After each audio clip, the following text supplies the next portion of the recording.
minimal catatan komisaris utama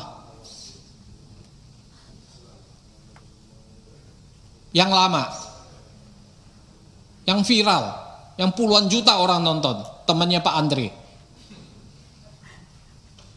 Itu temannya Pak Andre, Pak. Komut lama itu. Ya. Ya. Jadi banyak catatan situ yang saya yakin banyak kebenarannya di sana. Pertama, beliau menyebut tentang e-katalog.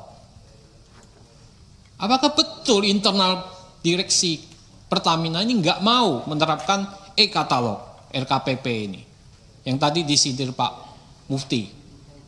Ini catatan pertama. Catatan kedua, apakah betul banyak orang Petral masih di dalam? Bapak mau beresin apa enggak? Orang-orang Petral ini yang mafia dulu ini mau diberesin enggak? Begitu. Atau setengah hati Bapak nggak bisa beresin? Buktinya kemarin Petra bubar, orangnya jadi dirut tuh. Pertamina Patraniaga. Nah ini masih ada nggak orang-orangnya? Saya dapat info dari orang dalam bahwa ada masih orang-orang Petral dulu di situ. Masih mau nggak Bapak beresin itu? Saya yakin Pak, ini sebetulnya nggak berhenti di sini. Dugaan saya di atasnya masih ada.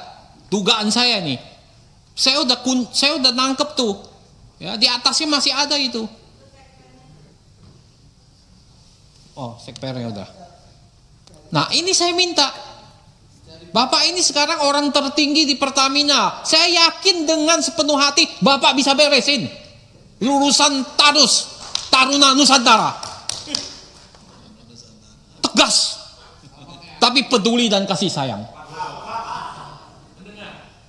Pendengar yang baik, Simon Aloysius, peduli dan kasih sayang. Ya. Wajah Bapak tuh memancarkan banyak kasih sayang, Pak. Saya senang dengan wajah Bapak. Jadi itu. Yang ketiga yang disebut pengadaan aditif, di situ juga ada mafia. Betul nggak ini? Melibatkan orang BPK.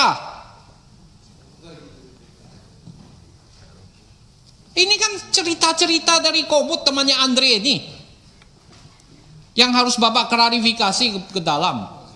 Nah itu catatan Pak BTP yang sudah viral kemana-mana. Yang ketiga adalah saya punya 5 poin Pak, mohon jangan dipotong Pak. Soal tuntutan monopoli oleh KPPU, nanti Bapak jawab.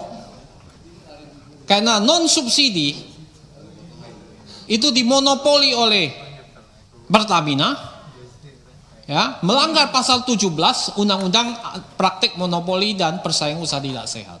Ini lagi jalan nih selidik. Apakah betul Pak? Bapak jual dengan margin super normal profit, excessive profit 10 kali lipat.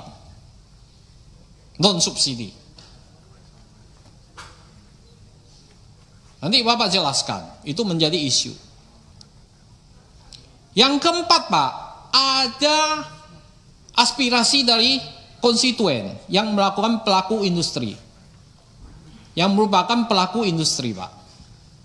Ini udah sering juga saya lakukan, ya, bahwa kemarin harga gas industri itu kan naik Pak, dari 6,5 menjadi 7 US dollar.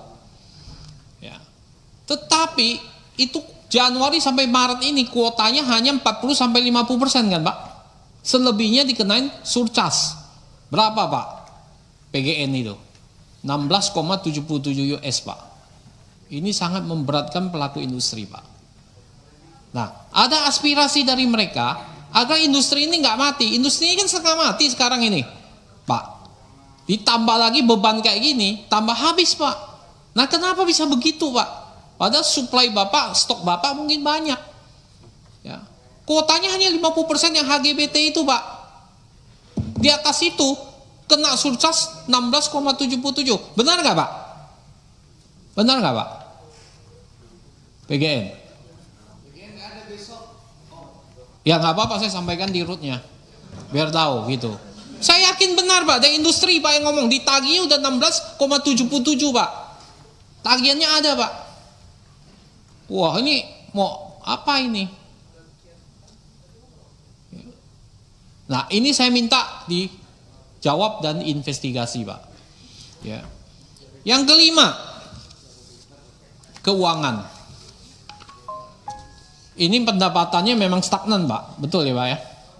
Tapi bagaimana dengan labanya Pak? Saya lihat, saya hanya dapat data dari media sampai Oktober 2024. Itu labanya 42,35 triliun dari media. Laba 2023 Bapak sekitar 76 triliun.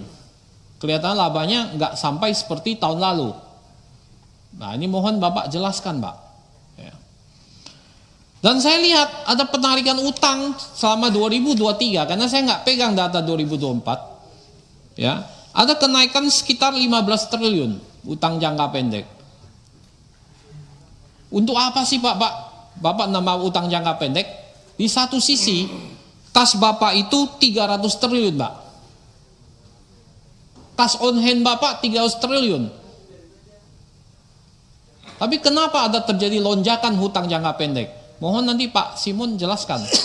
Untuk apa ini? Ya. Nah itu saya pikir yang kelima. Ya. Oh ya cukup. Terima kasih Bu Pimpinan. Sesuai janji, saya suka sekali. Karena menepati janji. Tunggu tanggal mainnya.